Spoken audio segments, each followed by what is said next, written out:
Oh, hi there. Welcome to this weekend's edition of the Radnor Report. I'm Will Dawson. And I'm stuffed. Yeah, me too. I had turkey and stuffing and corn and green bean casserole. All right, enough of that foul language. I heard enough of that on Black Friday. Really? I just finessed my way through that whole day. You what? You know, finesse. Let Dylan explain. Your new Xbox is dope. Yeah, thanks. Yeah, how'd you get it? Oh, I finessed. Yo, I finessed my way out of gym class today. I was told I was allergic to basketballs. Oh yeah, I finessed too. So you know that math test we had Friday? A week before the test, I took the study guide, and then I started memorizing everything on it. Like every night, I just started memorizing certain things on it. And then on the day of the test, when I walked in, I was just I already knew everything. That's not finessing, that's just studying for a test. Oh yeah, well I also finessed my way out of math homework last week. So the night she assigned it to us, I wrote down all the answers on a sheet of paper, and then the next day she asked me to turn it in, and I had all the answers written down on a sheet of paper. Dude, that's not even finessing, that's just doing your homework. Okay, how would you use it then? For example, I finessed this Xbox. I went into the GameStop, I dismantled the security cameras, and when someone wasn't looking, I just hid it under my sweatshirt, and then I walked out. Hold up. Wait, you stole an Xbox? No, I finessed it. No, you stole it from GameStop!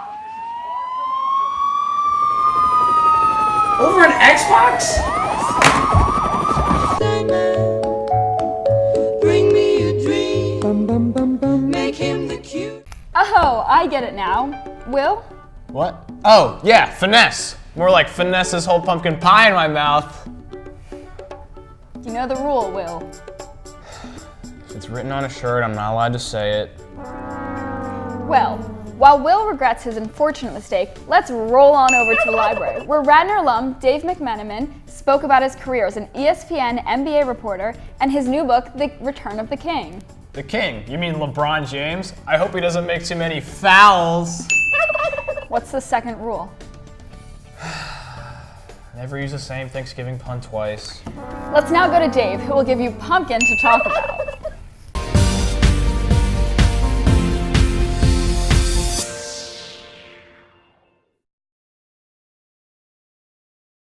Dave McMenamin has more on the man who inherited the greatest player in the world. I spoke with two of Blatt's former players who also played in the NBA, Jordan Farmar and Anthony Parker. Both agreed that Blatt is the right guy to make the transition from head coach overseas to head coach in the NBA. Last year, if your goal was to establish a team culture and build a team, what would this year be about? What's the theme of this season? We're still building on that. It's a totally different year. With Dave McMenamin of ESPN Los Angeles here in this Wednesday night conversation.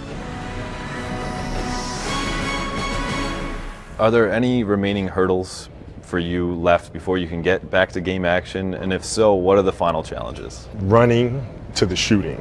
Is the situation fixable where he even wants to stay in Cleveland after this year? Well, I think Kevin is someone like a lot of the guys in the NBA right now who think about legacy in the long term, and he knows that his reputation, 6 years in Minnesota, 0 playoff appearances, he needs to work on his reputation as a winner. Over the summer, you said that the Warriors caused you to have nightmares. Can you describe them? No, the Warriors didn't cause me to have nightmares. Losing did. Friday's game against the Sacramento Kings is out of the question. Does that just move back the timeline? Now you think Sunday against Toronto? Are you into that game-to-game mentality yet? You're in a blockbuster movie, Trainwreck.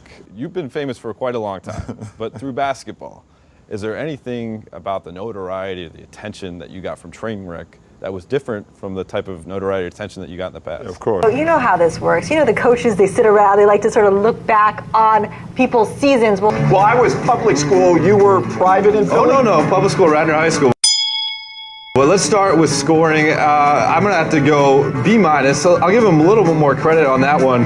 It's his second lowest scoring average since his second year in the league. So do you think that if Dwight comes back, do you think that he can get higher on that? Can he get an A? Oh, certainly. I mean, you had to understand. It's like McMenamin coming in here. Andy and I are in here almost every night. McMenamin has to feel his way because he is a leader in his own right from Radnor High School.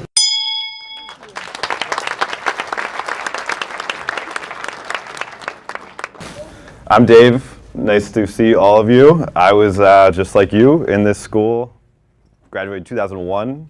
My jeans were probably a lot less skinnier than you guys wear, but I was doing the same thing. I took Mr. McKenna, had a journalism class as an elective, and it was huge for me. Was able to decide back, freshman year of high school really, that I wanted to pursue a career in sports journalism. And I got to write a column in the Radnor, and I got to work with Nikki and have a TV show on Channel 16 called In the Paint. And I was able to use my English classes here to kind of like really work on my writing and invest in my papers and take my papers to the writing center and use the resources that we have at Radnor High School to really like want to learn. And once I found my passion, use all the things that are available to me here to feed that passion.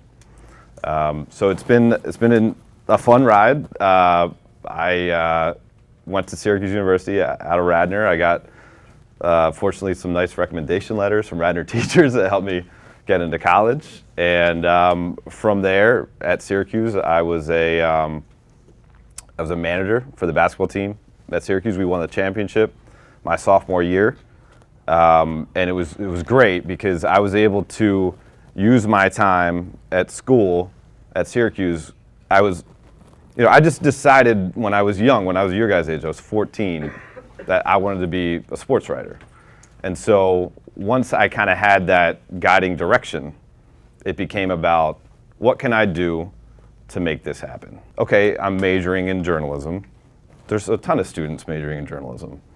Okay, what can I do extra that would give me an edge? And all right, yeah, there's some people that are interning at the paper at school. So, okay, that keeps me on the same level of some of my competition. But are those people also hosting a radio show? Okay, maybe that puts me in another tier.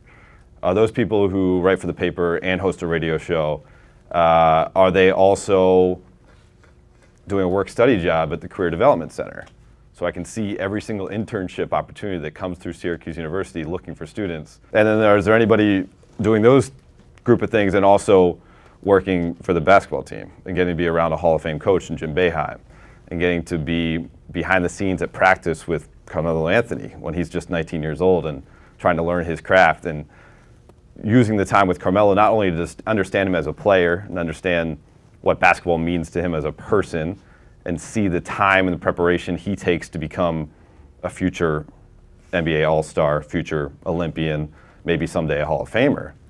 But I also got to throw questions at him, like, what's it like for you dealing with the press? What do you like about the media? What do you dislike about the media? I got to use that time and take that information and apply it to my career as I kept going on. Again, I decided pretty early what I wanted to do, and there was many people willing to help me. Mrs. Reardon, hi, wrote one of my college recommendation letters. And I think I came back to Radnor at some point in my 4 years of school, and I told Mrs. Reardon that I was thinking about becoming a basketball coach rather than be a journalist. And she about bit my head off and said, well, no, I think you want to, what about the journalism thing? You're at Newhouse, this is what you want to be. And you kind of recalibrate, and you need people like that. You need truth tellers, and you need, I knew she was coming from a place of support and confidence in me that I would listen to that message.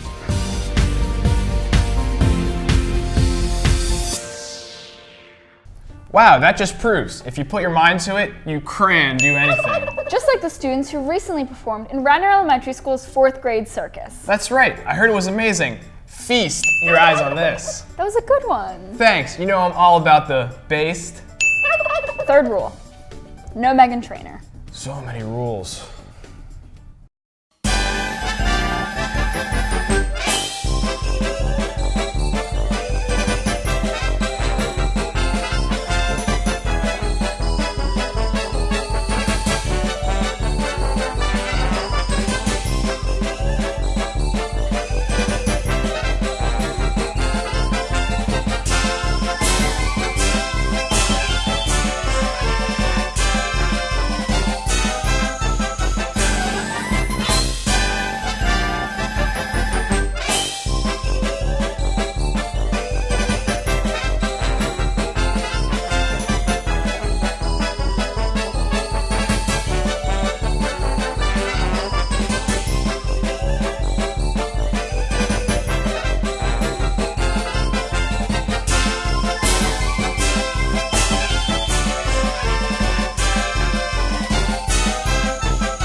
Whoa, those kids were awesome. I can't wait to see the whole thing. Well, just stay connected.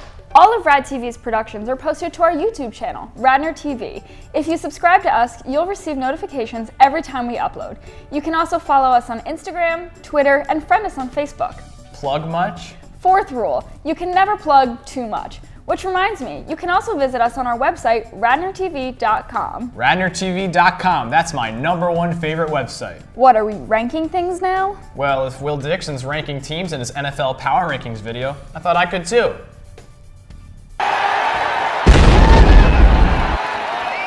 Welcome to The Blitz. We, Drew and I, will analyze the sport of our choosing for the week. This week, it's football, but more specifically, the NFL Power Rankings. Case Keenum has been a pleasant surprise for Mike Zimmer and the Vikings, wouldn't you say, Drew? Oh, yes, he has. I mean, he lost his running back in Dalvin Cook. He's filling in for an injured star. Or if you call Sam Bradford a star. I call Teddy Bridgewater a star, that's for sure. That's for sure. And he's making the most of two very talented wide receivers in Adam Thielen and Stephon Diggs. Wow, would you say third-string quarterback makes a 9-2 team? Because that's what happens. But can you also say Jeff Fisher is a quarterback killer coming in at number 4 in our rankings, or the Los Angeles Rams?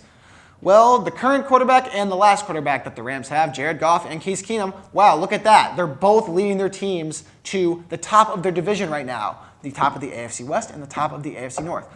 But the reason that we give the Rams a little bit of an edge is because their running game, it is very, very, very balanced. Gurley is an incredible dual threat back that can run the ball or gain yards through the air, and Jared Goff is doing just enough to keep the Rams up top. Speaking of an incredible running game, the Pittsburgh Steelers may have one of the best records in football and one of the best running backs and receivers. But they're very inconsistent. Oh, yes. And they've stooped to play at the level of every team they play. Barely beating teams isn't enough to make it in the playoffs. Most likely, they will lose out in the first round to a team that they probably should have beaten. I mean, they lost to the Bears. The Bears! Well, number 2, the perennial powerhouse New England Patriots. Wow, who would have thought that the Patriots would be up this high? I totally didn't. It's not like they have Tom Brady, Bill Belichick, Rob Gronkowski, an incredible offensive line. I could keep going on forever. But they are at number 2. They don't have anything special at running back. I mean, they have Deion Lewis and James White, and that's about it. But no matter what, they always find a way to get it done. I mean, I swear, Bill Belichick sees like 5'7" white guys on the street and be like, hey, you, play wide receiver for me. And oh my gosh, they do incredible. Danny Amendola and Julian Edelman, and they're playing without Julian Edelman. When he comes back, oh my gosh, watch out, this team is legitimate. Well, I mean, aren't you forgetting Chris Hogan?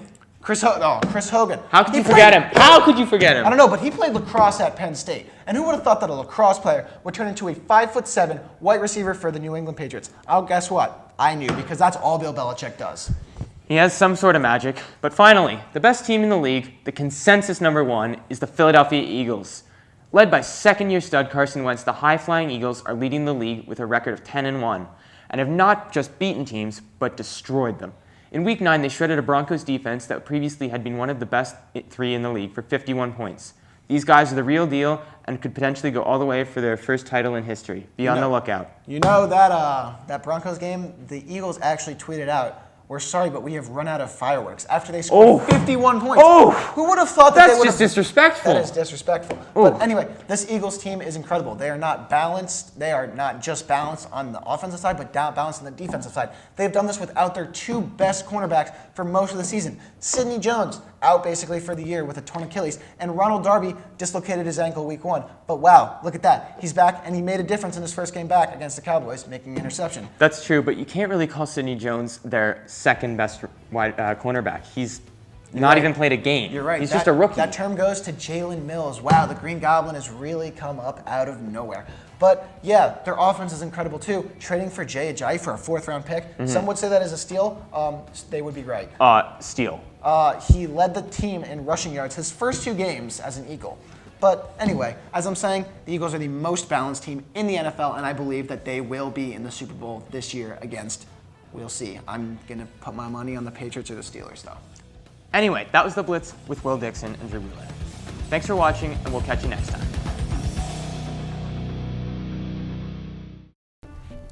That was great, even though I have no idea what any of that meant.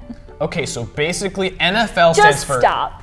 There's literally no use in trying. Let's look at something more my style, music. I heard the chorus and orchestra is preparing for their big winter concert coming up. When is it? Let's find out. Roll the clip.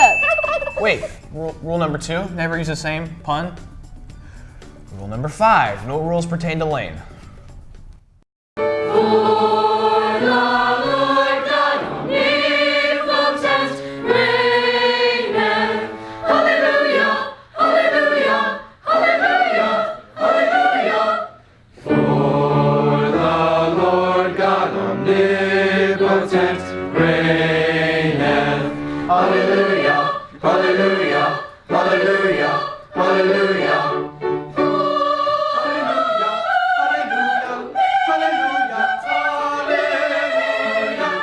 Come to the choral and orchestra concert on Wednesday, December 6th at 7:30 in RHS Auditorium. Well, that's all we have for this week, Radnor. And remember, Leftovers are for quitters. I guess there's only one thing left to do. And what's that? Rule number 6, gobble till we wobble. Wobble, baby, wobble, baby, wobble, baby, wobble, yeah.